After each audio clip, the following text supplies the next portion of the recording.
Synaptics Natural ID technology makes your mobile experience secure and easy to use. In this tutorial, we'll show you several best practices to ensure optimal performance.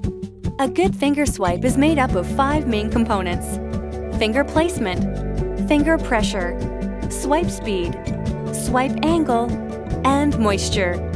First, we'll look at finger placement. Center your finger on the sensor with your first knuckle just above the sensor as shown. This allows the sensor to get a complete scan of your fingerprint when you swipe.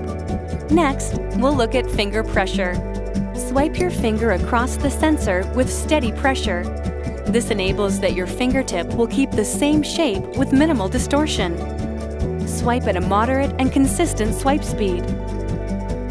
Next, you'll want to use a good swipe angle. Swipe your finger straight down across the sensor. Keep your finger flat and straight for the entire swipe. Finally, clean, dry fingers produce the best results.